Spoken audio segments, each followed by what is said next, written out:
देखिए, हम लोग मेडाइवल हिस्ट्री जो है बीपीएससी के लिए उसका क्या एक अप्रोच होना चाहिए, है ना? उसको डिस्कस करते हैं और उस सबसे पहले समझना होगा कि उसका सिलेबस क्या है, ठीक है? कहाँ-कहाँ से क्वेश्चन बनता है। तो सबसे पहले ये बताइए कि हमारा जो मेडाइवल है, मध्यकाल है ना, इसका टाइम पीरियड क्या है? कब से शुरू होता है ये? 712 से तो स्टार्ट होता है सर। चलिए ठीक है, 700 एप्रॉक्स मानते हैं, ठीक है? हुँ, हुँ। और 700 से कहाँ तक चलता है ये? तकरीबन चलता ही है 1800 17 1700 1700 तक, 1800 ठीक है? मान के 1857 चलिए का। कि 700 से 1700 मान के चलिए, ठीक है? यस, इसका कोई एग्ज़ैक्ट फिगर तो है नहीं कि इसी दिन से यस, शुरू हुआ, है ना? तो यस। ऐसा मान के चलिए कि 1000 सालों का जो है मध्यकाल है, ठीक है?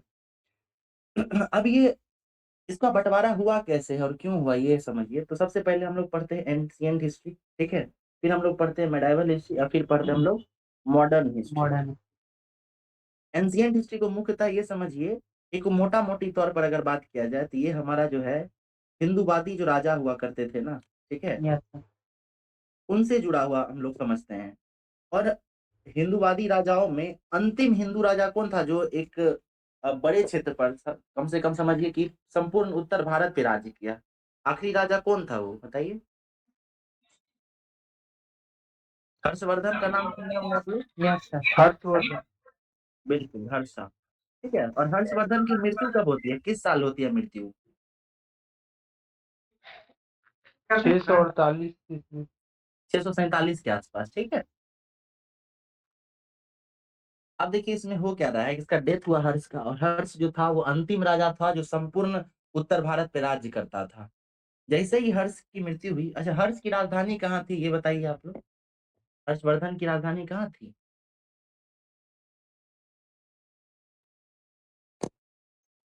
याद कीजिए, कन्नौज के आसपास था क्या? कन्नौज।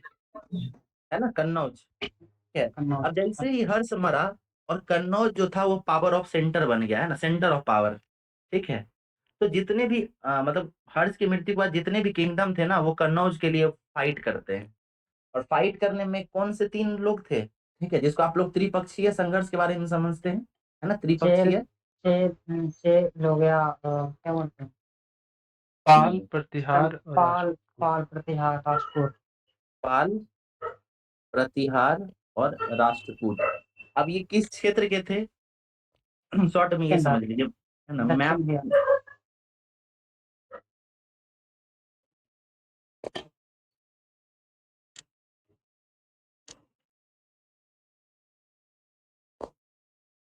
शॉर्ट में बना है, ठीक है?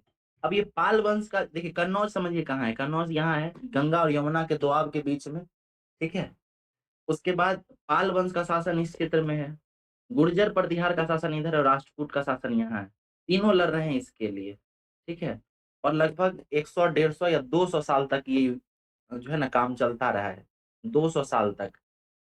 अब 200 साल में अगर सोचिए कि ये तीनों है ना, ये पाल, प्रतिहार, गुर्जर, ये तीनों अगर युद्ध लड़ रहा है, तो इससे क्या होगा? युद्ध जो है सबसे पहले क्या करता है, तो उसका ट्रेज़री खाली करता है ना? जो राजस्व यस राजकोष होता है उसको खाली कर देता है। सर। उसके अलावा जितना भी क्रिएटिव थॉट होता है ना समाज का, वो भी पूरी तरह से बंद हो जाता है, रुक जाता है, ठीक है? आप समझिए, ये लोग तीनों जो है आपस में युद्ध के लिए ही उतारू रहता था। इस वजह से क्या हुआ कि पहली बार इधर से आने वाला जो क्षेत्र था ना, आक्रमणकारियों के लिए, वो खुल गया है, ठीक है? किसी का ध्यान ही नहीं है कि वो इसको रोके। हर्षवर्धन था तब तक तो ठीक था, कोई ना कोई रोकता था। है ना? गुर्जर प्रतिहार क्या के भी कुछ शासक रहे हैं, जैसे भीम के बारे में आप लोग सुनते होंगे या और भी 1-2 शासक ऐसे रहे हैं, ठीक है? वो लोग रोका था, लेकिन चूँकि गुर्जर प्रतिहार भी ये कन्नौज के युद्ध में कूद गया था त्रिपक्षीय संघर्ष में, इस वजह से क्या हुआ कि सबका ध्यान जो है, इसको प्रोटेक्ट करने के लिए जो वेस्टर्न बाउंड्री है, इसको प्रोटेक्ट करने से हट गया। और इस वजह से क्या होता है, जितने भी इधर आक्रमणकारी हुए, ठीक है? वो सब जो है उनको फ्री हैंड मिला, आसानी से वो भारत तक पहुँचने लग गए, ठीक है? तो ये हुआ है साथ में। मतलब हम लोग 2 चीज़ समझे, एक तो हर्षवर्धन का डेथ हो गया, यानी कोई बड़ा जो राजा है, उसका डेथ हो गया है। इसके अलावा जो क्षेत्रीय राजा उभरे भी, उनका भी पूर्ण रूप से ध्यान जो है, इस क्षेत्र में नहीं गया। इसी कारणों से क्या होता है, उधर से धीरे-धीरे, धीरे-धीरे आक्रमणकारियों का प्रवेश होता है। लेकिन समझिए कि अभी का दौर तो इंटरनेट का दौर है ना? अभी रतन टाटा मरे तो भारत में मरे होंगे तो ये न्यूज़ आसानी से यूएसए तक भी चला गया होगा उसी दिन, है कि नहीं? लेकिन समझिए कि ये समय जो है 647 बीसी का, इस समय कोई अ, था ही नहीं, है ना? मैसेज पहुँचाने का इधर-उधर से एकदम संपर्क टूटा हुआ था। तो हर्ष की मृत्यु हो गई है या कोई भारत में बड़ा राजा नहीं रह गया है या भारतीय राजा जो है संघर्ष में, आपसी संघर्ष में जूझ रहे हैं, ये सब न्यूज़ जो है मिडल ईस्ट तक पहुँचते-पहुँचते, है ना, 20-30 साल तो लग ही जाएगा या 40-50 साल।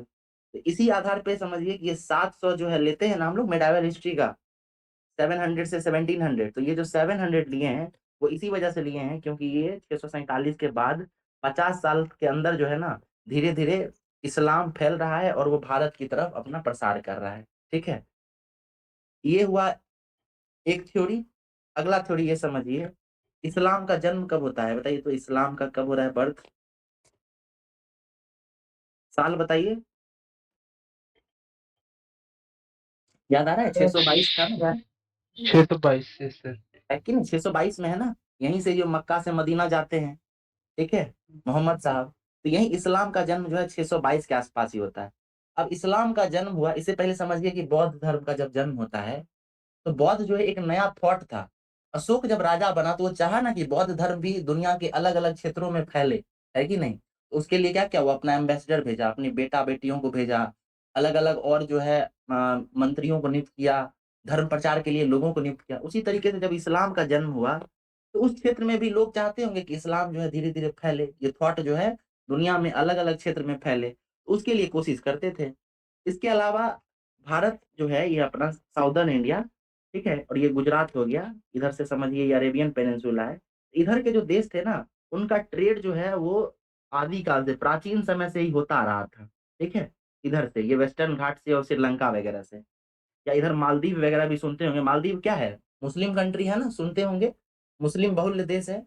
उसका कारण क्या है कि उनका संपर्क आदि काल से ही, प्राचीन समय से ही मुस्लिम कंट्रीज से रहा है, मिडिल ईस्ट के कंट्री से रहा है। इस वजह से मालदीव वगैरह में मुस्लिम ज़्यादा हैं। केरल में किस कास्ट के लोग ज़्यादा रहते हैं बताइए? मुसलमान, है कि मुस्लिम। नहीं? तो कारण क्या है? यही सब कारण है। अब इन सबको जोड़ के देखिए, ठीक है? तो जोड़ के देखने से पता चलता है कि भारत में इस्लाम का प्रसार जो है, जो आप लोग पढ़ते हैं ना कि 712 में मोहम्मद बिन कासिम आया, उससे कहीं पहले जो है इस्लाम धर्म के लोग वो भारतीय संपर्क में थे। तो 712 में क्या हुआ? क्यों चर्चा में रहता है 712? 712 चर्चा में इसलिए रहता है क्योंकि पहली बार जो है मोहम्मद बिन कासिम वो भारत पर सफल आक्रमण करता है। इससे पहले भी वो लोग आया था। Yes 711 sir. में भी आया था, है नहीं? छह सौ सुबुतगीन, छह अल्पतगीन, सौ को आसपास में आया था। बिल्कुल, है ना?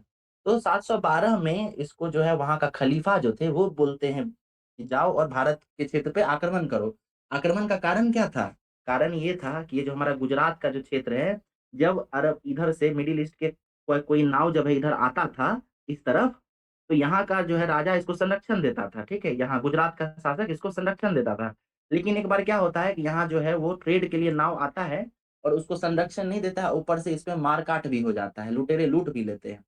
इस बात का गुस्सा था खलीफा में और इधर मिडिल ईस्ट के कंट्रीज़ के लोगों में, ठीक है? और इसी का पनिश करने के लिए, इसी का बदला लेने के लिए जो है सुबुतगीन, अल्पतगीन इन सबको भेजा जाता है। लेकिन वो क्या होता है, वो सिंध पार नहीं कर पाते हैं, उधर ही हार जाते हैं। पहली बार जो है मोहम्मद बिन कासिम, ठीक है? ये जो है पार करता है सिंध को और भारत के एकदम जो दक्षिण, मतलब इधर जो इलाका है ना, पाकिस्तान वाला एक इलाका, वहां तक आ जाता है। और यहीं से क्या होता है, धीरे धीरे इस्लाम का प्रसार भारत की तरफ तेजी से बढ़ता है। पहले सिर्फ कोस्टल एरियाज में होता था इधर की तरफ, लेकिन चूंकि यहाँ इधर सिंध वाले इलाके में आक्रमण किया था वो कासिम, ठीक है? तो इस वजह से धीरे धीरे इस क्षेत्र में इस्लाम का प्रसार प्रसार होना शुरू होता है। पहले सिर्फ इधर होता था, ठीक है? ये कोस्टल एरिया में, लेकिन धीरे-धीरे इधर भी होने लग गया और यहीं से क्या होता है, इस्लाम धीरे-धीरे फैलता है। अब एक कारण और समझिए, ये जो मिडिल ईस्ट से आ रहे थे जो आक्रमणकारी, ठीक है? वहाँ का भूगोल कैसा था? भौगोलिक स्थिति कैसी थी वहाँ की?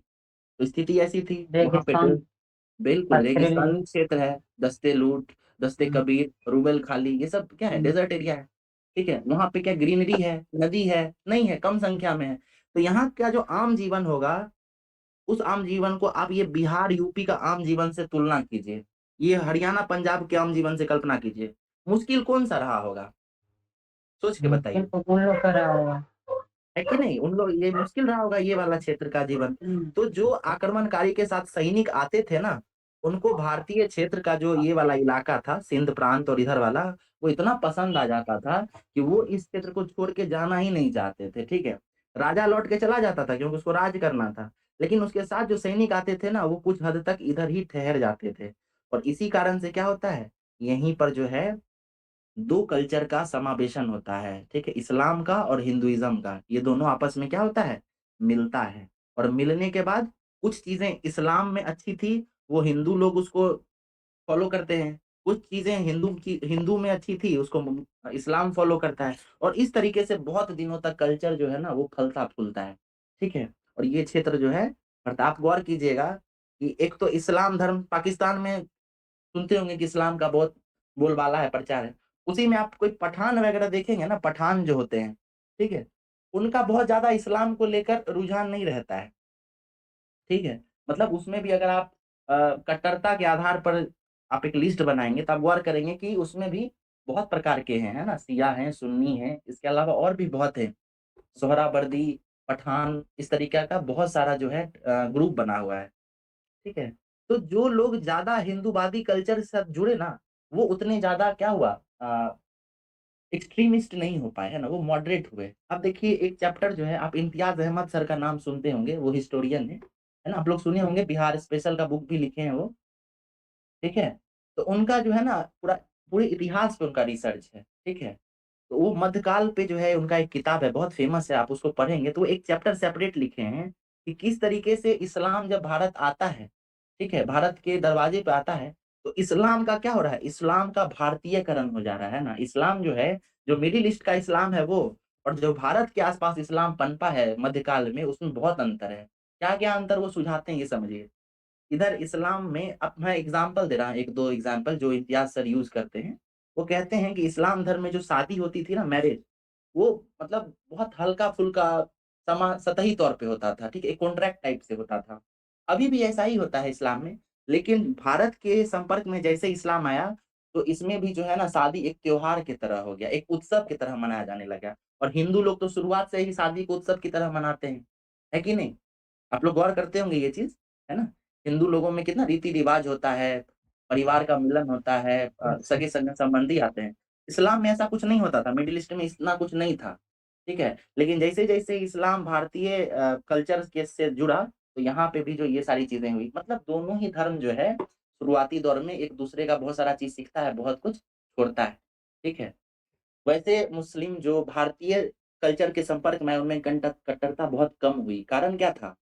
अब आप गौर कीजिएगा कि इस्लाम में ना सिर्फ़ वो एक ही भगवान को मानते हैं, वो अल्लाह को, ठीक है? अब हिंदू में आइए, तो हिंदू में वो एक भगवान है क्या? यहाँ बहुवेद है, बहुदेवता हैं इसमें, है ना? मतलब कई बार सुनते हैं 33,000 या कितना बताते हैं वो, है कि नहीं? 33 करोड़। 33 करोड़, है कि नहीं? अब सोचिए कि ये सब थॉट से जब इस्लाम जुड़ा होगा, तो वो भी एक ईश्वरवाद का कहीं न कहीं विरोध किया होगा, है कि नहीं? तो इस वजह से आप गौर कीजिएगा कि जो भी इस्लाम जो है भारत के संपर्क में आया शुरुआती दौर में, उसमें कट्टरता कमी। ये सारी रिसर्च करके वो लिखे हैं इतिहास में, बहुत इंटरेस्टिंग है। कभी होगा तो हम उसका आपको 1-2 पेज फ़ोटो खींच के भेजेंगे, आप रीड करेंगे ना, तो बहुत अच्छा एक नज़रिया बनेगा, ठीक है? अब देखिए हम वापस लौटते हैं मध्यकाल पे। तो ये सब सारा परिप्रेक्ष्य बन रहा है। अब हम लोगों को पढ़ना क्या है, ठीक है? मेडाइवल हिस्ट्री 700 से शुरू होता है, 1700 तक चलता है। इसमें से एंशिएंट किस तरीके से मेडाइवल से जुड़ा हुआ है, तो इसमें हर्षा को जोड़ दीजिए। हर्ष के बाद त्रिपक्षीय संघर्ष जोड़ दीजिए, ठीक है? और ये होते-होते ये खत्म हो जाता है, यानी एंशिएंट हिस्ट्री का अब काम खत्म है। अब हम पूर्णतः मेडाइवल पे आ जाएँगे, ठीक है? त्रिपक्षीय संघर्ष के साथ। पूर्णतः जैसे ही मेडाइवल पे आते हैं, तो सबसे पहला चैप्टर हमको कौन-सा मिलता है? बाह्य आक्रमण, ठीक है? यही मिलता है ना पहला चैप्टर? ठीक है, अब बताइए 3 आक्रमणकारियों का नाम मिलता है, पहले कौन थे? कासिम, काश। है कि नहीं? हुँ, ओके, अगला बताइए कौन थे? गजनी। गजनी। ओके, और तीसरे कौन थे? गौरी, गौरी। ठीक गौरी। है? कोई दिक्कत नहीं है इसमें? कासिम 712 में, गजनी कब आ रहा है? ठीक है, 975 के आसपास कई 975। बार आता है यस ना सर। ये तो कई बार आया है। तो 975 में मान के चलिए इसका पहला आक्रमण रहा है। लास्ट आक्रमण इसका 1016 के आसपास हुआ है। देखिए 1017 1025 सर। हाँ एग्जैक्टली 10 और 25 बिल्कुल बिल्कुल है ना, सोमनाथ वाला, या उसके बाद भी एक बार आया था। और गोरी का बात करें तो गोरी का टाइम पीरियड क्या रखें बताइए? 1100 1191 92। चलिए उसके पहले भी आया 71। में सर। आता था पहले भी, लेकिन मान के चलिए 1192 में तराइन का युद्ध वो जीता, यानी 3 का हम लोग जी नाम सर। पढ़ेंगे। ठीक है, अब चलिए जैसे ही बाह्य आक्रमणकारी का एक चैप्टर खत्म होता है हमारा, इसी में क्या होगा, गोरी क्या होता है, इसके साथ क्या घटना घटती है, गोरी जो है पृथ्वीराज चौहान को हरा देता है और भारतीय क्षेत्र पर शासन करना शुरू करता है। लेकिन चूंकि गोरी खुद भी कहीं का राजा था, तो उसके लिए पॉसिबल नहीं था कि वो भारत पे भी राज कर सके, इसलिए क्या करता है, अपने एक गुलाम को भारत का राजा बना के जाता है कि नहीं, मतलब अपने स्थान पर उसको राज करने के लिए गद्दी पर बैठा के जाता है। उसका नाम क्या था, गोरी के गुलाम का नाम? कुतुबुद्दीन ऐबक। ऐबक, ठीक है। कुतुबुद्दीन ऐबक। ऐबक। युद्ध हुआ था बिल्कुल गौरी का 1194 में चंदावर वाला। बिल्कुल बिल्कुल, हम लोग उस सब डिटेल में देखेंगे उसको, अभी बस एक खाका खींच रहे हैं हम लोग, है ना। ठीक है, ऐसा इसको अभी पढ़ नहीं रहे हैं हम लोग, बस ऐसे ही नॉर्मली डिस्कस कर रहे हैं। अभी जो है कुंदन से बात हुई तो बोल रहे थे कि मेडाइवल में उनको दिक्कत होता है, तो हम लोग बस यही पर देख रहे हैं कि मतलब दिक्कत जैसी कोई चीज तो है नहीं, है कि नहीं, बस समझने की एक बार ओवरव्यू ले रहे हैं। ठीक है, ये समझिए, तो ये ऐबक जो है, कुतुबुद्दीन ऐबक, ये गोरी का गुलाम था और ये राजा बन जाता है। जैसे ही राजा बनता है, इसके बाद गोरी जो है ये वापस अपने राज्य क्षेत्र में लौट रहा होता है, लेकिन रास्ते में ही इसको कोई ना कोई मार देता है। अब होता क्या है कि ये जो ऐबक है, ये बना तो था राजा, मतलब था राज्यपाल, है ना, गोरी का राज्यपाल था, लेकिन गोरी ही मर गया तो इसको गलती से क्या हुआ, इसको खुद ही क्या बनना पड़ गया, राजा। लेकिन आप लोग इतिहास में सुने होंगे कि ये कभी भी सुल्तान का दर्जा नहीं लिया था ना। पहला शासक कौन था जो सुल्तान का दर्जा ले रहा था? इल्तुतमिश। एग्जैक्टली, वो कारण क्या था? कारण यही था कि ऐबक जो था वो तो गुलाम था, सो गोरी तो रख के गया था, लेकिन गोरी मर गया, इसलिए ऐबक जो है उसके बनिस्पत उसके जगह पे राज कर रहा है, लेकिन खुद को कभी सुल्तान नहीं बना रहा है। लेकिन इसके बाद जब इल्तुतमिश आता है, इल्तुतमिश भी ऐबक का गुलाम ही था, लेकिन ये अपने आप को, इसको पता था, इल्तुतमिश को समझ में आ गया था कि इसको गौर वंश से अब कोई लेना देना नहीं है, अब ये सेपरेट जो है हो चुका है गौर वंश से, इसलिए ये क्या किया, खुद को सुल्तान बना लेता है। ठीक है, अब हम लोग चलते हैं, पहला चैप्टर हमारा वाह्य आक्रमण हो गया। दूसरा क्या हो गया, कुतुबुद्दीन ऐबक के साथ ही हमारा एक नया चैप्टर शुरू हो जाता है और इसका नाम क्या पड़ता है? दिल्ली दिल्ली सल्तनत। सल्तनत। क्योंकि होता क्या है कि गोरी के बाद जो ऐबक के बाद जितने भी राजा रहते हैं उन सब की राजधानी दिल्ली रहती है, इसलिए दिल्ली में जो सुल्तान बैठे हैं बहुत सालों तक, उन सबको एक नाम से अलंकृत किया जाता है, वो नाम क्या है, दिल्ली सल्तनत। सल्तनत। सल्तनत। ठीक है, कोई दिक्कत नहीं इसको समझने में। और दिल्ली सल्तनत में मजेदार बात क्या है कि इसमें कुल मिलाकर 5 डायनेस्टी है ना, 5 अलग अलग डायनेस्टी राज करती है। पहली डायनेस्टी का नाम क्या था, गुलाम वंश, गुलाम वंश। बिल्कुल, है ना। दूसरी डायनेस्टी का क्या नाम था, जी। खिलजी, तुगलक। अच्छा। नहीं खिलजी। ठीक है, तीसरी का नाम था तुगलक। तुगलक। चौथे का नाम क्या था, सैयद। सैयद। सैयद। पांचवे का नाम लोधी। लोधी। ठीक है, अब हम लोग इसको बाद में जब मेडाइवल पढ़ेंगे तो इसको देखेंगे, है ना। लेकिन आप समझिए कि ये 5 डायनेस्टी के बाद हुआ क्या। जी रुपेश सर, बोलिए सर। हाँ सर, एक चीज ऐड करना चाह रहे हैं, इसको अगर ट्रिक से याद रखना चाहें तो जी गुलाब खिले तो सुगंध लो। हाँ हाँ बिल्कुल बिल्कुल, हम लोग सर बस अभी एक ओवरव्यू ले रहे हाँ थे बिल्कुल सर। कि फिर से बोलिए एक बार सर। गुलाब खिले ट्रिक। तो सुगंध लो। ठीक है, बढ़िया, बहुत बेहतरीन। ठीक है, तो हम लोग आगे चलते हैं सर। ठीक है, बिल्कुल। हाँ, तो देखिए तो हुआ क्या कि हम लोग क्या समझे, पहले बाह्य आक्रमण हुआ, मेडाइवल शुरू हुआ, हर्षवर्धन की मृत्यु हुई 647 में। ठीक है, उसके बाद हर्षवर्धन की मृत्यु जब हो गई, वो अंतिम हिंदू राजा था जो उत्तर भारत के बड़े क्षेत्र पर राज करता था। उसकी मृत्यु के बाद धीरे धीरे क्षेत्रीय संघर्ष शुरू हुआ, जिसको त्रिपक्षीय संघर्ष के नाम से जानते हैं। इसमें पाल, प्रतिहार, गुज्जर ये सब भाग ले रहे हैं, कन्नौज के लिए लड़ रहे हैं। जैसे ही लड़ाई शुरू हो रही है तो सबका ध्यान सिर्फ युद्ध पर है। ठीक है, किसी का भी ध्यान ये नहीं है कि भारत को एक कैसे रखा जाए, क्षेत्र को किस तरीके से प्रोटेक्ट किया जाए। इसी का फायदा उठाकर 3 बाह्य आक्रमणकारी धीरे धीरे क्रमशः भारत की तरफ आते हैं। पहले कौन थे, कासिम, दूसरे गजनबी और तीसरे गोरी। गोरी के साथ हम लोग गुलाम किस तरह जुड़ा, ये ऐबक वो समझे, और ऐबक राजा बन जाता है और यहीं से दिल्ली सल्तनत शुरू होता है। दिल्ली सल्तनत के कितने राजवंश हैं, 3 5 4 5 5 ठीक है। अब अंतिम में क्या हो रहा है? ये लोदी बन रहा है, ठीक है? लोदी के 3 राजा थे, बहलोल लोदी, सिकंदर लोदी और इब्राहिम इब्राहिम लोदी, ठीक है? इसका जो अंतिम राजा है इब्राहिम लोदी, इसके साथ क्या हो रहा है? ये एक पारिवारिक संकट में फँस जा रहा है, ठीक है? पारिवारिक संकट क्या? तो जो हमारा लोदी वंश का शासन है, वो उत्तर भारत के अलग-अलग मतलब फैला हुआ है, ठीक है? बड़े क्षेत्र तक फैला हुआ है। अब क्या हुआ है कि जो इब्राहिम लोदी के चाचा हैं या उसके खुद के सगे-संबंधी हैं, वो खुद इब्राहिम लोदी के खिलाफ षड्यंत्र कर रहे हैं, ठीक है? वो चाह रहे हैं कि इब्राहिम लोदी अपनी गद्दी से हट जाता। लेकिन वो थे उसके परिवार के, इसलिए डायरेक्ट वो उस पे आक्रमण भी नहीं कर सकते थे। इसलिए उसके सगे-संबंधी क्या करते हैं, वो अफ़गानिस्तान के पास एक शासक है, उससे मदद माँगने जाते हैं, ठीक है? और वो शासक कौन था, जिससे मदद माँगने जाते हैं? उसका नाम था बाबर। नाम सुने ना बाबर का? समझ गए? वो जी, कैसे जी, एंट्री जी करता सर, है? जी सर। इब्राहिम लोदी अपने पारिवारिक क्लेश में फँसा हुआ है, ठीक है?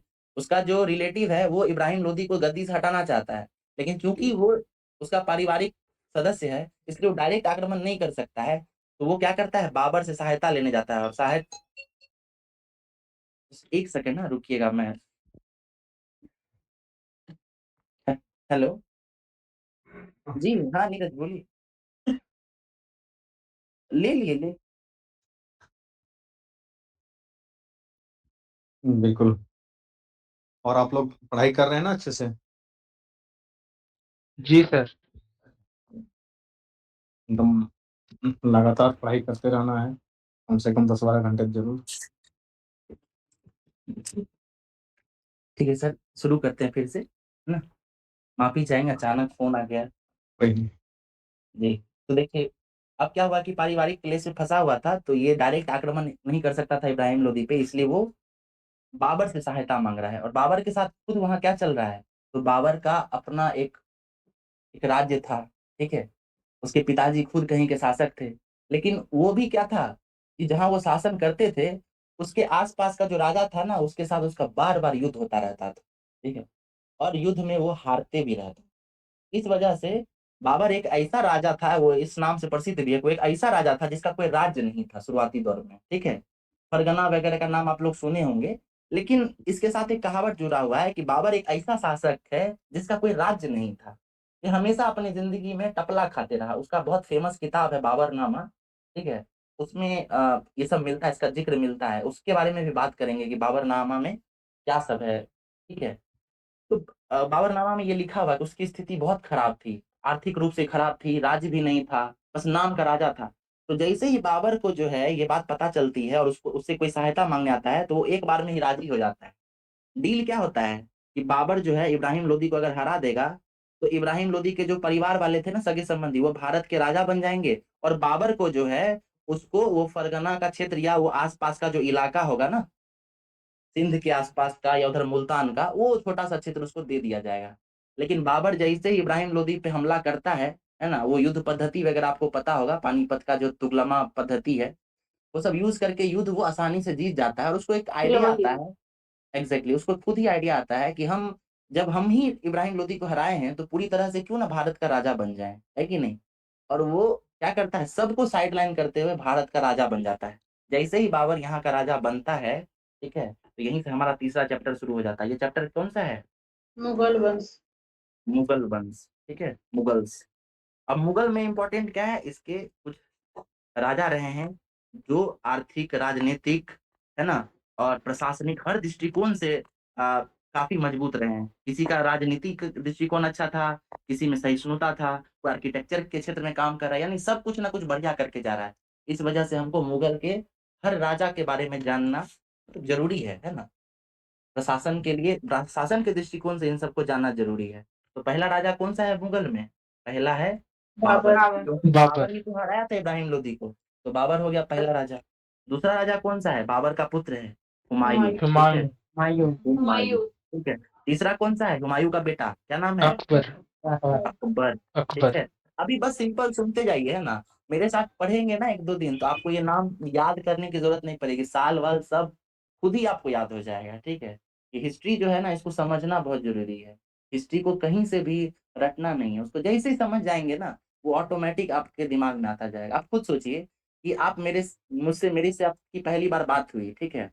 और पहले ही दिन या दूसरे ही दिन आप मेरा डेट ऑफ बर्थ और मेरी जन्म कुंडली याद करना चाहेंगे ना, तो याद नहीं होगा आपसे, ठीक है? लेकिन उसी से क्या होगा कि आप मेरे से 1 दिन, 2 दिन, 3 दिन बात करेंगे, मेरा मेरे से जान-पहचान होगी आपकी, हम किस तरीके के इंसान हैं वो पता चलेगा, हम किन स्थितियों में रह रहे हैं ये पता चलेगा। धीरे-धीरे जब मैं आपको रोचक लगने लगूँगा, तो डेट ऑफ बर्थ बहुत आसानी से आपको याद हो जाएगा। हो सकता है उसका ज़रूरत भी ना पड़े, ठीक है? ऑटोमैटिक आपको ये सारी चीज़ें बैक ऑफ द माइंड चलती रहेंगी। तो इसी तरीके से इतिहास जब पढ़ते हैं ना, तो हम राजा या उस समय की आर्थिक दृष्टिकोण, उस समय राजनीतिक परिदृश्य कैसी थी, जब इन चीज़ों को समझ लेते हैं, तो युद्ध वगैरह, राजा कब बदल रहा है, ये सब बैक में चल रहा है, ठीक है? आप नई एनसीईआरटी को भी देखेंगे, तो उसका क्लास 8 का जो एनसीईआरटी है, उसका पहला चैप्टर में एक पैराग्राफ ये लिखा गया है कि हम इतिहास को गलत तरीके से पढ़ते हैं, आज तक गलत तरीके से पढ़ते आ रहे हैं। मैं आपको दिखाऊँगा अभी वो पीडीएफ का वो आर्टिकल दिखाऊँगा, ठीक है? तो हम लोग पहले यहाँ बात करते हैं। बाबर है, हुमायूँ है, अकबर है, फिर अकबर का बेटा राजा बनता है, उसका नाम क्या है बताइए? जहांगीर। जहांगीर। जहांगीर का बेटा बनता है औरंगजेब, सॉरी, शाह शाहजहां। शाहजहां। और फिर शाहजहां का बेटा औरंगज़ेब। औरंगजेब। औरंगजेब। ठीक है, औरंगज़ेब। अब देखिए इसी में हम थोड़ा-सा इंक्लूड कर देते हैं किसको? शेरशाह सूरी को, ठीक है? ये इम्पोर्टेंट अगर हम लोग सिर्फ़ इंडियन एग्ज़ाम दे रहे होते भारतीय लेवल का तो इसको स्किप कर सकते थे अभी छोटे स्पैन ऑफ टाइम में, लेकिन चूँकि बिहार का एग्ज़ाम है, इसलिए शेरशाह सूरी को इंक्लूड करना बहुत ज़रूरी है। देखिए शेरशाह सूरी कैसे आ रहा है इस परिदृश्य में? बाबर जो है, वो 1526 में राजा बन रहा है, ठीक है? पानीपत के प्रथम युद्ध में। फिर 1527 में भी युद्ध लड़ रहा है, 28 में भी लड़ रहा है, 29 में भी लड़ रहा है, ठीक है? लगातार जी। युद्ध में लड़ा हुआ है। अभी हम लोग बात किए थे कि जब भी कोई शासक, जब भी कोई राज्य क्षेत्र जो है युद्ध में लगा रहता है, तो उसका डेवलपमेंट नहीं हो सकता है, ठीक है? ये बेहद ज़रूरी है कि अगर आपको विकास करना है, तो आपको हर दृष्टिकोण से युद्ध जो है उसको खत्म करना होगा, ठीक है? लेकिन बाबर जो है ये कर नहीं सका। बाबर हर साल युद्ध लड़ता रहा। युद्ध लड़ते-लड़ते ये ज़रूर था कि वो अपनी स्थिति को मजबूत कर गया, लेकिन युद्ध के कारण वो किसी तरीके से आर्थिक मजबूती नहीं ला सका अपने साम्राज्य में। इसका जो है इसका जो है दिक्कत हुमायूँ को हुआ, ठीक है? हुमायूँ। अब देखिए हुमायूँ के साथ इंटरेस्टिंग क्या है, बाबर जो है वो राजा बना और अभी हम लोग बात किए कि उससे पहले भी जो था वो इस तरीके का राजा था जिसका कोई राज्य नहीं था। अब जब राजा का राज्य नहीं है तो क्या उसका बेटा का राज्य होगा क्या कहीं? यानी उसका जो बेटा है हुमायूँ, ये भी अपने प्रारंभिक जीवन काल में इधर-उधर भटकता ही रहा होगा। इसकी पढ़ाई हो पाई होगी क्या? आप सोच के बताइए तो? पढ़ाई हुई होगी इसकी? तालीम नहीं। लिया होगा ये? नहीं हो पाएगा, इसको मौका ही नहीं मिला। तो बाबर जो था ना, ये शुरू से चाहता था कि इसका जो बेटा हो, उसको वो खूब पढ़ाएगा, ठीक है? ये अपने उसमें लिखा है, बाबरनामा में इस बात का ज़िक्र किया है। ऐसा उसका मान्यता था, वो चाहता था कि उसका बेटा जो हो या उसका जो आने वाला भविष्य हो, बाकी के जो राजा हों, वो पढ़े-लिखे हों। ये बहुत दूरगामी सोच का था बाबर, ठीक है?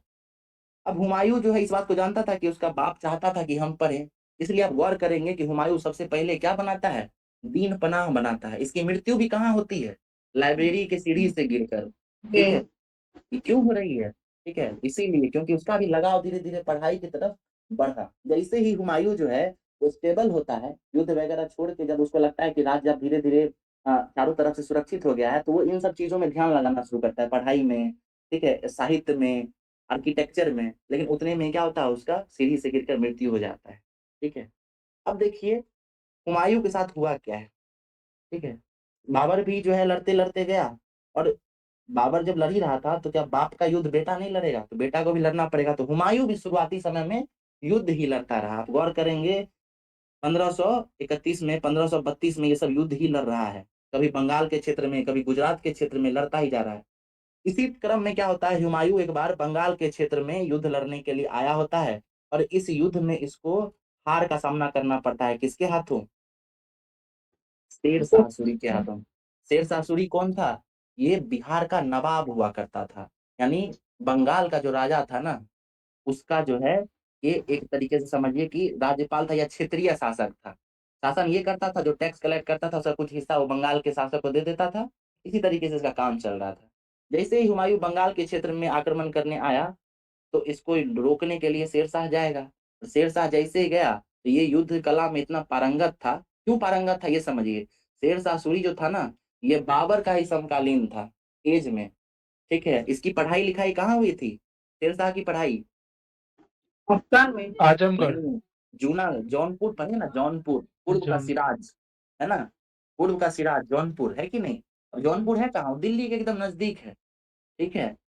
इसमें इम्तियाज सर इस बात का वो भी कहे हैं, आप सोचिए कि जब शेरशाह सूरी युद्ध जीत गया था हुमायूं से, तो हुमायूं को चाहता तो मार भी सकता था ना, लेकिन मारा नहीं। उसमें वो एक चीज ये कोट करते हैं, है ना, वो कहते हैं कि हो सकता है शेरशाह सूरी जो है वो अपने मित्र का, मित्र मतलब कौन, बाबर का नाम वो उसको मित्र कहते हैं, ठीक है, क्योंकि उन दोनों का जो है, मतलब शेरशाह सूरी जो था ना वो आरंभिक जीवन में बाबर के अंतर्गत जो है ना बहुत सारा युद्ध भी लड़ा था।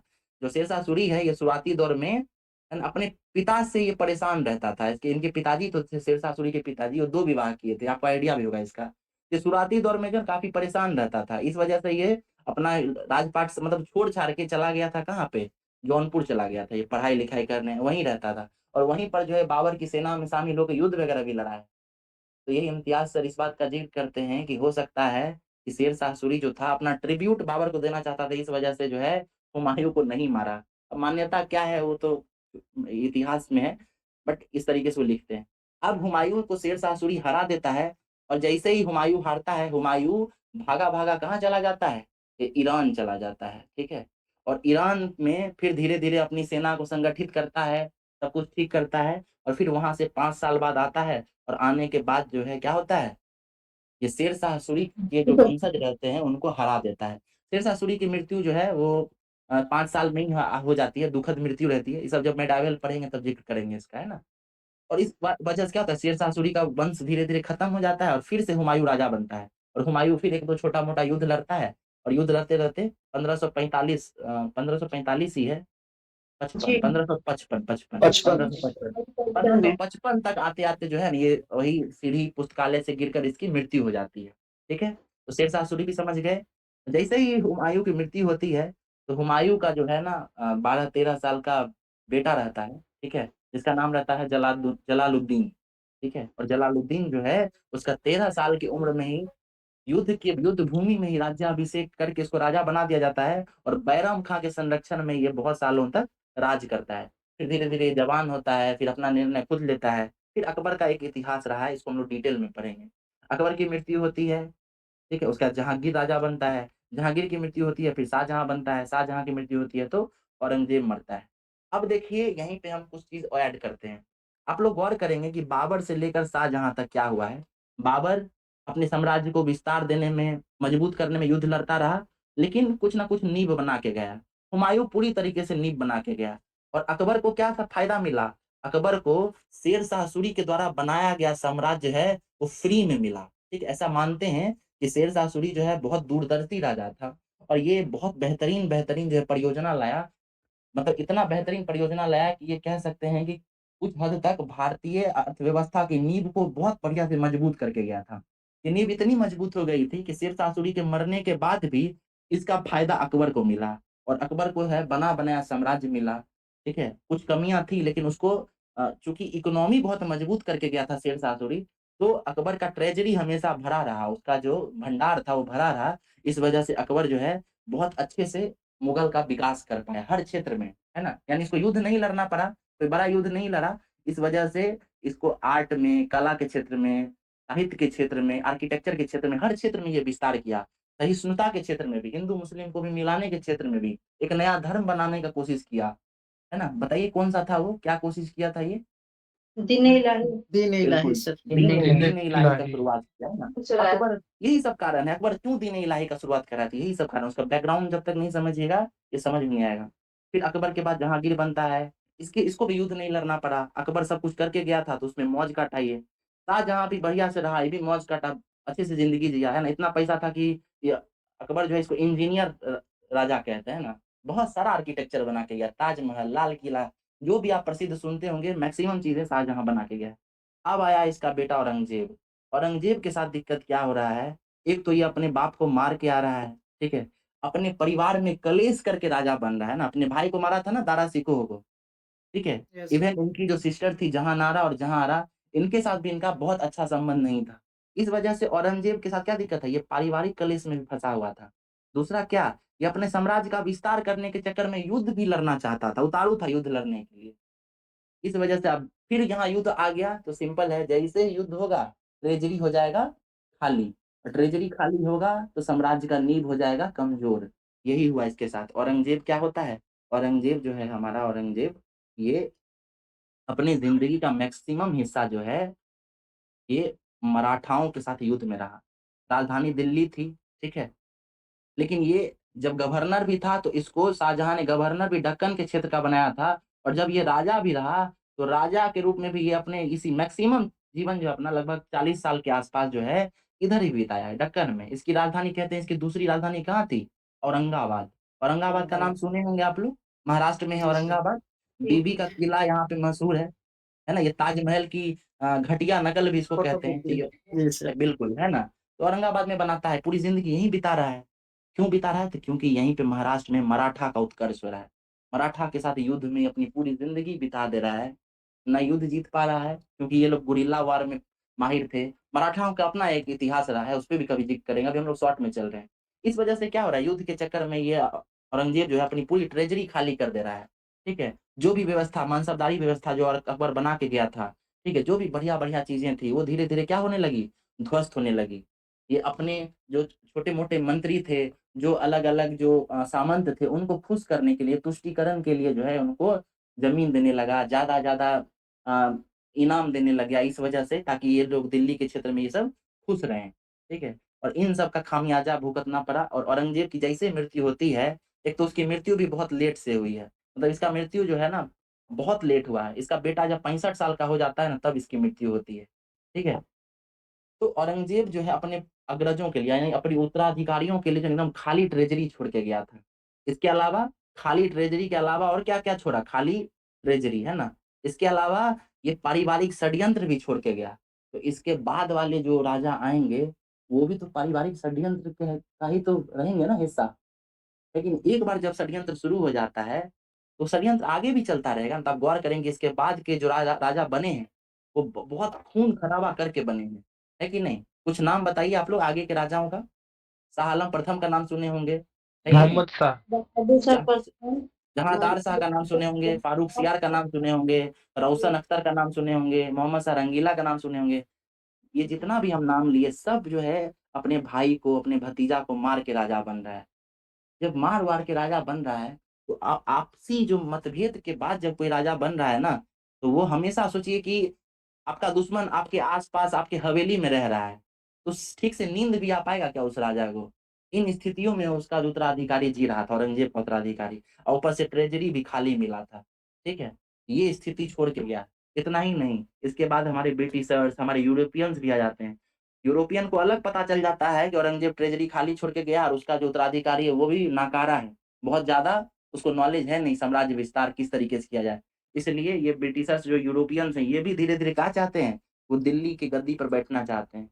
तो हर तरह से जो है औरंगज़ेब इस अपनी स्थिति को इस तरीके करके गया कि उसके उत्तराधिकारी, है ना? उसको ठीक नहीं कर पाए। तो ये मुगल का एक मतलब ये जो है मेडाइवल का एक संक्षिप्त रूपरेखा है। हम लोग इस तरीके से पढ़ेंगे आगे, या जब मौका लगता है तब, या आप लोग भी खुद से पढ़ते हैं, तो इस तरीके से समझ के पढ़ें।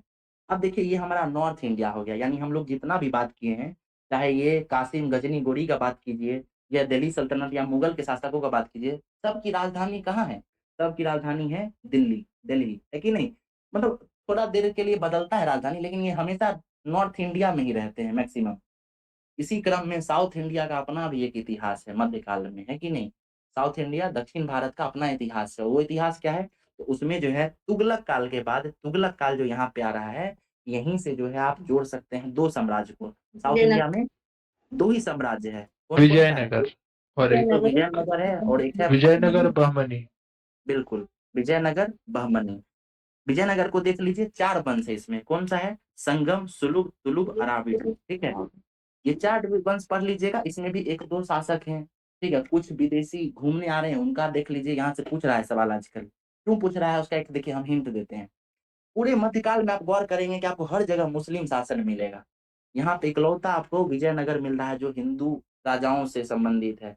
और सिर्फ हिंदू राजा ही नहीं हुए, हिंदू में प्रतापी राजा हुए हैं, बेहतरीन काम किए हैं, अष्टदिग्गज हैं इनके पास, है ना? साम्राज्य ठोस है।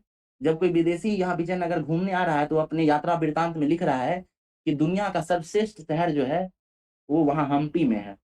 तो इस तरीके का गौरवशाली इतिहास जो है विजयनगर का रहा है। तो हाल में जब बीजेपी की सरकार आई है, इनका तो वैसे भी कहते हैं, लोगों का कहना है इनका रुझान इस तरफ है, हिंदूवादी अ, संगठनों पर। तो इसमें कोई अचंभा नहीं होना चाहिए कि अगर इस क्षेत्र से ज़्यादा सवाल पूछ रहा है, अगर इस क्षेत्र का रुझान है तो। तो हम लोगों को ये डिटेल में पढ़ना चाहिए विजयनगर।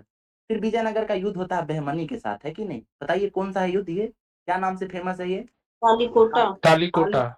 बिल्कुल, तालीकोटा का युद्ध। जैसे ही तालीकोटा का युद्ध होता है, बहमनी जो है ये टूट जाता है, 5 भागों में डिवाइड हो जाता है। गोलकुंडा, बिदर ये सब नाम सुने होंगे आप लोग, है ना? उसका जो है मतलब समझिए कि एक-एक पेज का भी इतिहास नहीं है ना, आसानी से समझ में आ जाएगा। हसन गंगू इसको शुरू कर रहा है, इसको हरिहर बुक्का शुरू कर रहा है, ये सब बात कर लेंगे। इसी से हमारा जो है ये खत्म हो जाएगा। ये हमारा जो है राजनीतिक इतिहास खत्म हुआ। फिर इन्हीं शासकों के साथ कुछ शासक ऐसे हैं जो राजनीतिक क्षेत्र में बहुत अच्छा काम किए हैं, तो उस समय हम लोग उनका प्रशासन पढ़ेंगे। कुछ राजा ऐसे हुए हैं जो आर्किटेक्चर क्षेत्र में बहुत अच्छा काम किए हैं, तो हम लोग उस समय क्या करेंगे? उनका आर्किटेक्चर देखेंगे, क्या विशेषता हुई। भारत का पहला गुंबद वाला मस्जिद कौन-सा है ना? पहला ऐसा किला कौन-सा है जिसमें संगमरमर यूज़ किया गया है ना? कौन-सा ऐसा ताजमहल। किला या कौन-सा है वैसा है जिसमें रेड स्टोन यूज़ किया गया है? इस तरीके का कुछ डेवलपमेंट हुआ है उस तरीके से समझना है कि नहीं? फिर कुछ लेखक मिलेंगे, वो किताब लिखेंगे, कुछ उस समय का इतिहास लिखेंगे, उसको देखना है। ये सब हो गया आपको एक पेज और इसी में जो है हम क्या किए देखिए, पहला ये बाह्य आक्रमण, दूसरा दिल्ली सल्तनत, तीसरा मुगल, चौथा हमारा विजयनगर और बहमनी और इसी में 5वां जोड़ दीजिए भक्ति और इसी में जोड़ दीजिए मराठा सूफी। जैसे। मराठा को कह सकते हैं इसमें, ठीक है? तो उसको जो है ना मेनली मॉडर्न में भी जोड़ के देखा जाता है, उसमें पेशवा वगैरह आ जाते हैं। ये वो मिक्स्ड है ना? तो उसका करेंगे बात। ये हम शुद्ध जो उसमें मेडाइवल में आ रहा है ना, उसका बात कर रहे हैं। तो जैसे ही भक्ति में आइएगा, तो भक्ति में आपको 4 जो है ना अलग-अलग मिलता है, ठीक है? एकेश्वरवाद यानी शंकराचार्य, ठीक है? फिर रामानुजाचार्य, निम्बकाचार्य, ठीक है? विशिष्टाद्वैतवाद, मतलब अलग-अलग जो 4-5 थॉट है, उसको पढ़ेंगे। फिर उन्हीं थॉट में से जो है रामानुज क्या करते हैं, वो सॉरी भक्ति आंदोलन को उत्तर भारत लाते हैं। जैसे ही उत्तर भारत आता है ये, तो इसमें बहुत सारे संत जुड़ जाते हैं। मतलब रामानुज के ही बहुत सारे शिष्य हो जाते हैं। इसी में आपको कबीर मिल जाएँगे, इसी में दादू मिल जाएँगे, है ना? इसी में रैदास मिलेंगे, इसी में मीराबाई मिलेंगी। तो वो एक ही सबका फैमिली बना देंगे ना भक्ति में, एक फैमिली जैसे ही क्रिएट होगा ऑटोमैटिक आपको सब व्यवस्थित रूप से दिखने लगेगा। मीराबाई किनकी शिष्या थी? है ना? बताइए रैदास। किन्हीं को रैदास रैदास। रैदास किनके शिष्य थे? रैदास। रामानंद के। रामानंद। रामानंद के और रामानंद। रामानंद किसके शिष्य हैं? रामानंद कबीर। कबीर नहीं है, कबीर और रामानंद ये सब जो कबीर कह सकते हैं बट वो समकालीन ही थे। तो ये सब जो है ना रामानुज के विचारों के प्रेरक थे, है ना? रामानुज के विचारों के आगे लेकर चले। इस तरीके से जोड़ दीजिएगा ना तो एक परिवार बन जाएगा। आप सूफी में आइए, इसमें भी 2-3 सेक्ट है, सोहरावर्दी है ना? उसके बाद एक अजमेर वाला है, उसका क्या कहते हैं? चिश्ती। चिश्ती है ना? चिश्ती सिलसिला। निज़ामुद्दीन का एक हाँ, तो ये 3 इसमें आ जाता है। इसी में आपको एक गुरु मिलेगा, उसका कुछ शिष्य मिलेगा, फिर उसका कुछ शिष्य मिलेगा बस। ये 3-4 पढ़ लिए, ये भी काम खत्म। तो यही कुल मिलाकर अपना मेडाइवल का इतिहास है, ठीक है? इस तरीके से अगर समझ लिए तो इसमें से कोई सवाल जो है कहीं नहीं जाने वाला है। देखिए, कासिम गज़नी गोरी बहुत आसान है। 4-5 फैक्ट पढ़ लीजिएगा, इसमें से उससे ज़्यादा कहीं नहीं पूछता है। एक किताब पूछ देता है चचनामा, उसके लेखक कौन है? बताइए कौन है चचनामा के लेखक? दाहिर का नाम सुने? दाहिर। जाहिर है जी। है ना? जी सर, तो ये जी सर। पूछता है कि नहीं? ये पूछ देता है। उसके अलावा फिर क्या पूछेगा आपको, है ना? गजनी के साथ जुड़ा हुआ 2-3 फैक्ट पूछता है कि गजनी कितनी बार आक्रमण किया? सोमनाथ पे आक्रमण कब किया? उसका आखिरी आक्रमण कौन-सा था? ये हो गया। फिर कुछ क्वेश्चन गोरी से बनता है कि गोरी पहली बार आक्रमण कब कब किया? गुजरात के रास्ते से जब आ रहा था तो कौन इसका विरोध किया? कौन इसको रोका? ठीक है? फिर ऊपर से आया तो फिर तराइन का पहला युद्ध कब होता है? दूसरा युद्ध कब होता है? चंदावर का युद्ध किसके खिलाफ हो रहा है कि नहीं? ये समझ लीजिए, ये हमारा बाह्य आक्रमण क्लियर हो गया। कुंदन है क्या आप लाइन पे? Yes sir. है ना? तो ये समझ पहला चैप्टर खत्म हो जाएगा। आप दूसरे चैप्टर में आइए दिल्ली सल्तनत। पहले तो ये 5 डायनेस्टी याद कर लीजिए क्रमवाइज़, है ना? गुलाम, खिलजी, तुगलक, सैयद लोदी। फिर इसके बाद इनके राजाओं को खोलना शुरू कीजिए। गुलाम वंश में कौन-कौन से राजा हैं? पहले हो गया ऐबक, फिर इल्तुतमिश, फिर रज़िया सुल्तान, फिर इम्पोर्टेंट में बलवन आता है। बलवन के बाद ऑलमोस्ट उसके बाद कोई इम्पोर्टेंट नहीं है, लास्ट ही हो जाता है ना। कुछ-कुछ राजा आए हैं, लेकिन हम इम्पोर्टेंट का भी बात कर रहे हैं, ठीक है? उसके बाद आइए खिलजी में। खिलजी में कौन-कौन सा है ना? बताइए। अलाउद्दीन पहले तो जलालुद्दीन खिलजी, जलालुद्दीन खिलजी, अलाउद्दीन खिलजी। अलाउद्दीन, ठीक है। उसके बाद एक और आता है, वो बहुत उतना इम्पोर्टेंट नहीं है। तुगलक में आइए, गियासुद्दीन तुगलक, मोहम्मद बिन तुगलक और मोहम्मद बिन तुगलक, फिरोज शाह तुगलक। फिरोज शाह तुगलक, बहुत बढ़िया। सैयद लोदी का फाउंडर खिज्र खान, ठीक है ना? फिर उसका बेटा आता है, वो उतना इम्पोर्टेंट नहीं है, ये मात्र जो है 40 साल का ये साम्राज्य है सैयद वंश का। फिर लोदी में आइए, बहलोल लोदी, सिकंदर लोदी और इब्राहिम लोदी। इब्राहिम लोदी। बस जिस दिन आपको ये सारा नाम याद हो गया, उसके बाद क्या करना है, इसमें से गौर करना है कि कौन सा राजा किस तरीके का राजा था। जैसे समझिए, अलाउद्दीन सॉरी ये कुतुबुद्दीन ऐबक, ये तो पहला राजा था। ये जो कुछ भी छोटा-मोटा काम किया होगा ना, उसको पढ़ लेना है। जैसे क्या, कुतुब मीनार बनाया, ठीक है? एक जो है उधर कहीं पे संस्कृत कॉलेज में एक मस्जिद खोला था, है ना? अजमेर शरीफ के पास, वो पढ़ लीजिएगा, काम खत्म। इल्तुतमिश के बारे में पढ़िएगा, पहला सुल्तान था, इससे पहले लाहौर का गवर्नर था, यहाँ आया, 35 साल के आसपास युद्ध लड़ा है, तुर्क-ए-चिहलगामी बनाया है कि नहीं? दिल्ली को राजधानी बनाया। हाँ, दिल्ली को राजधानी बनाया, तुर्क-ए-चिहलगानी बनाया। तुर्क-ए-चिहलगानी ये क्यों बना रहा है, उसका भी एक इतिहास है, वो देखेंगे उस समय, है कि नहीं? फिर जैसे ही मरता है, तो रज़िया सुल्तान बनती हैं, है ना? रज़िया सुल्तान मेडाइवल हिस्ट्री की इकलौती महिला अ, सुल्तान है, राजा रही शासिका हैं, थी। शासिका रही हैं। इनका भी कुछ छोटा-मोटा इतिहास उसको समझिए। वो खत्म होगा तो फिर बलबन बनेगा। बलबन तुर्क-ए-चिहलगानी को खत्म कर देता है। इल्तुतमिश शुरू किया था, ये खत्म कर देता है। क्यों खत्म करता है, उसका भी एक इतिहास है। नौरोज़ त्योहार शुरू कर रहा है, क्यों कर रहा है, उसका भी एक अलग कारण है। ना सिर्फ याद नहीं करना है कौन शुरू कर रहा है, ये भी जानना है कि क्यों कर रहा है, कारण क्या रहा है ना? बलबन क्यों नौरोज़ शुरू कर रहा है, किन्हीं को आइडिया है? नौरोज़ बलबन क्यों शुरू किया? रक्त और लौह की नीति क्यों लाया? सजदा और पाबोस क्यों लाया? किन्हीं को आइडिया है तो बताइए इसके बारे में। ठीक है, कोई नहीं, हम लोग जब बात करेंगे तब देखेंगे। उसके बाद देखिए, इसमें जलालुद्दीन खिलजी कोई बहुत बड़ा काम नहीं करके आया। अलाउद्दीन खिलजी अपने इकोनॉमी में बहुत सारा काम करके गया। एक तो अर्थव्यवस्था को मजबूत करने का काम किया। इसके समय में इन्फ्लेशन 20 साल तक बढ़ा ही नहीं, ठीक है? तो ज़रूर ये कुछ इकोनॉमी के क्षेत्र में किया होगा तो समझेंगे। वो 2 अलग-अलग अधिकारियों की नियुक्ति कर रहा है, 4 प्रकार के बाज़ार को अलग-अलग बाँट दे रहा है कि नहीं? अनाज अलग बन मिल रहा है, पशु अलग बिक रहे हैं, दासों का अलग बाज़ार है। इस तरीके का काम ये करके गया है। फिर गियासुद्दीन तुगलक क्या कर रहा है? तो गियासुद्दीन तुगलक जो है नहर और एग्रीकल्चर के क्षेत्र में विकास करना चाह रहा है।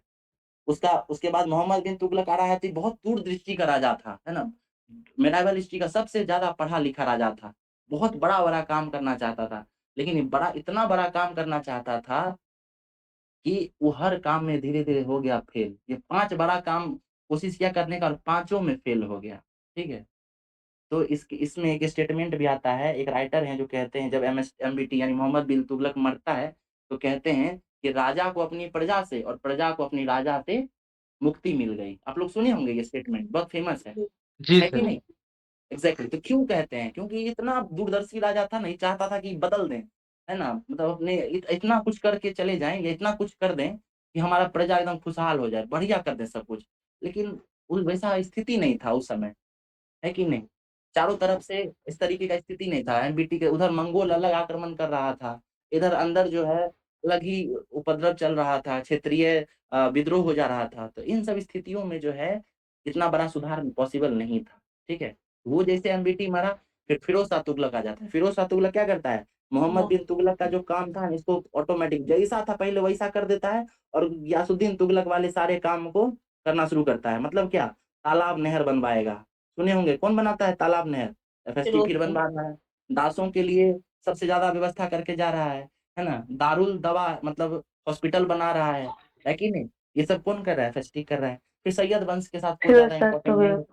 एग्ज़ैक्टली, है ना? तो सैयद वंश के साथ कुछ ज़्यादा चीज़ नहीं जुड़ा है, इसको आप स्किप कर सकते हैं, खाली नाम याद कर लीजिएगा, इससे सवाल भी नहीं बनता है, ठीक है?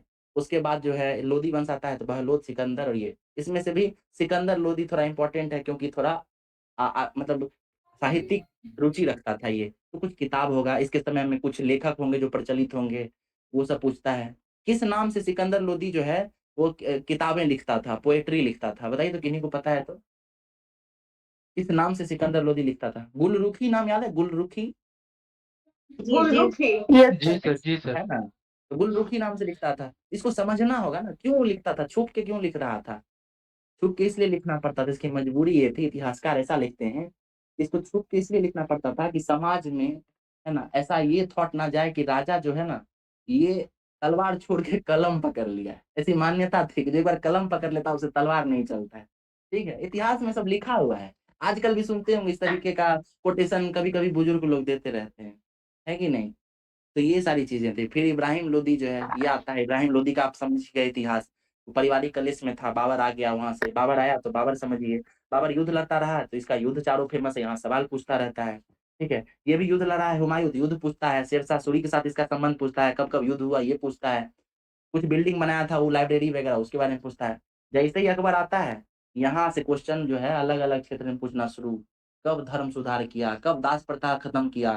है ना? कब जो है वो एक मैम जो अभी बता रही थी आरती मैम, दीन ए इलाही कब शुरू दीन किया? इलाही, पंचमहल कब बना रहा है ना? ये सब शुरू कर देता है ये, ठीक है? फिर दसला जहाँ की सिस्टम, दसाला सिस्टम शुरू हो जाता है, उसके बाद वो महलवारी सिस्टम नहीं, महलवारी नहीं, कौन-सा था एक?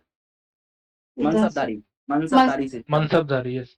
ये सब शुरू कर दे रहा है। जहांगीर न्यायप्रिय था, न्याय की जंजीर लगा रहा है। इसके समय में भी कुछ चीज़ें ठीक हुई हैं। इस समय जो एक लेडी है वो प्रचलित हो गई थी, क्या नाम था उनका? लेडी का नाम क्या था? नूरजहां, नूरजहां, नूरजहां। उसके प्रभाव में था ये, नूरजहां के प्रभाव में था। तो नूरजहां के जो पिताजी थे और उसका भाई था, वो ज़्यादा पावरफुल हो गया था। एतमाद-उद-दौला उसका नाम था, ठीक है? उसका मकबरा वगैरह फेमस है, ये समझिए। शाहजहां बहुत सारा बिल्डिंग बनाया, वो यही सब पूछते रहता है, कब बिल्डिंग बनाया, कौन-सा बिल्डिंग बनाया? इससे बाहर सवाल ही नहीं बनता है। औरंगज़ेब आया, ये बहुत ऊटपटांग काम किया था, ये सब पूछते रहता है ना? एक बार ये भी पूछा था कि औरंगज़ेब जो है, ये सूफी संप्रदाय के किस मत को मानता था? बताइए तो किन्हीं को आइडिया है तो? सूराबंदी। सोहरा नहीं, नहीं, ये नहीं, नहीं। कश्मीर में नक्शबंदी था, नक्शबंदी, याद कीजिए। नक्शबंदी। यस सर, नहीं, नक्शबंदी। नक्शबंदी है ना? तो इस तरीके से आप देखिए हम लोग जो है मेडाइवल हिस्ट्री का एक समग्र विश्लेषण करके देखें, है कि नहीं? तो इससे ज़्यादा डिटेल में सिलेबस का जो है वो डिस्कशन नहीं हो सकता था, ठीक है? इस अप्रोच से एक बार पढ़ के देखिए, कम समय है, लेकिन मेडाइवल का सिलेबस इतना छोटा है कि आप एक बार रीडिंग लगा ही लेंगे, है ना? बहुत आसान है इसको, और नहीं होगा तो हम लोग 1 दिन, 2 दिन दे के, है ना, 3 दिन दे के इसको आप लोग अगर इंटरेस्टेड होंगे, अगर लगेगा कि मतलब ये आपका टाइम वेस्ट नहीं होता है मेरे साथ मेडाइवल पढ़ने में, तो हम लोग इसको भी एक बार डिस्कस कर लेंगे, है ना? तो ये मिडाइवल वगैरह बहुत भारी चीज़ नहीं है। शुरू असल में हुआ क्या कि आज जब क्लास शुरू हुआ था, आप लोग जुड़ नहीं पाए थे तभी, कुंदन से बात हो रही थी ग्रुप में अभी, तो वो बोले कि मिडाइवल मतलब और भी कुछ सब्जेक्ट बताए थे, लेकिन मिडाइवल के बारे में बोले थे कि इसमें थोड़ी दिक्कत हो रही है। तो हम सोचे थे कि शॉर्ट में चर्चा करेंगे, बट वो धीरे-धीरे बढ़ता गया और यहाँ तक आ गया है, ठीक है? तो ये मिडाइवल का रहा है, इस तरीके से डिकोड कर सकते हैं सिलेबस को और इसी अप्रोच से पढ़ सकते हैं।